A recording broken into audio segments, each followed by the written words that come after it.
Well, you certainly need to have a sort of fixed set of criteria. I mean, the most important one, which is difficult to get from websites or from the directories, is obviously the culture, which is why principally people will be trying to get onto VAT schemes or open days. In terms of other criteria, I guess it's the breadth of the work, the international coverage of the firm and its clients, and I think increasingly importantly the sectors.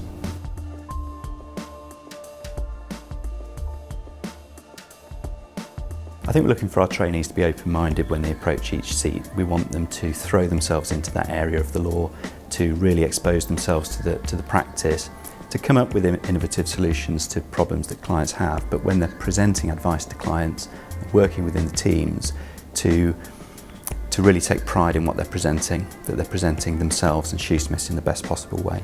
We're very conscious that people at Bird & Bird have very diverse backgrounds, so we're not looking for one particular type of candidate. We're very conscious that different people can bring different skills to the table.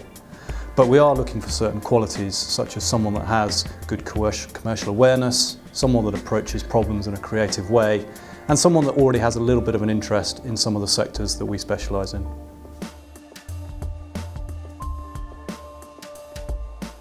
If you're looking to make your training contract stand out, make sure there's no mistakes in the application form, anywhere in the application form. Lawyers are really focused on attention to detail, and we assess that at the application stage, so an error-free application goes a very long way. The advice that we always give and what our team are looking for are people who have researched properly the firm and prepared and thought carefully about their answers.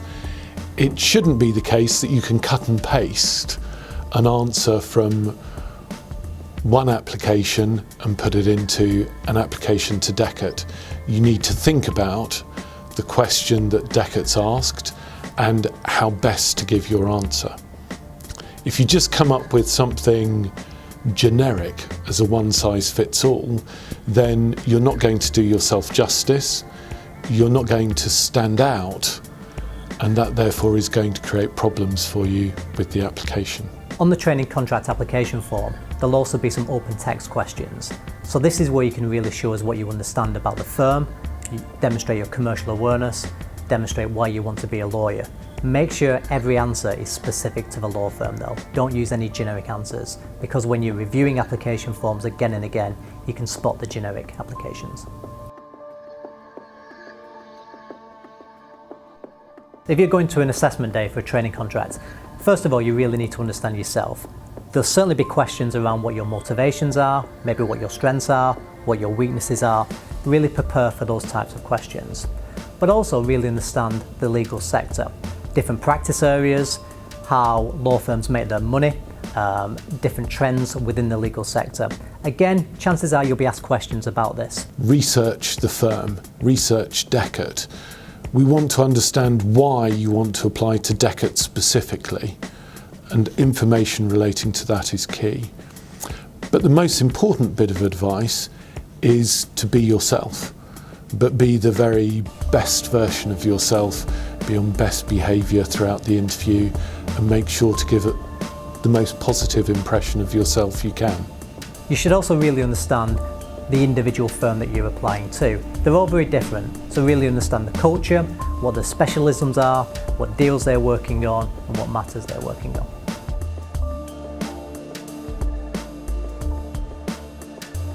It's really important to understand what the clients want and what clients are looking for.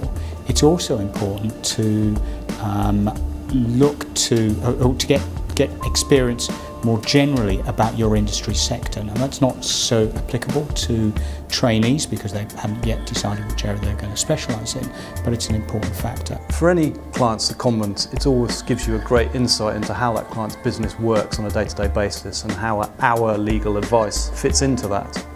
And it's also a great opportunity for you to help build the relationship between the client and Bird & Bird, and to make that a much closer relationship in the future. And for international secondments, it's a great opportunity to experience working in a different jurisdiction and living in a different culture. And inevitably you're going to learn some different skills and knowledge than you would do just being based in London. And for us, it's a great way to bring the wider firm closer together. So all our trainees have the opportunity to undertake secondments with clients, where they'll be based at the client's offices, working with clients on their particular projects, and that might be at clients such as Mercedes or Volkswagen Group or Thomas Cook, where they're able to work with clients for 6 months under supervision to make sure that they're getting real exposure to clients' work and an understanding of our clients' businesses.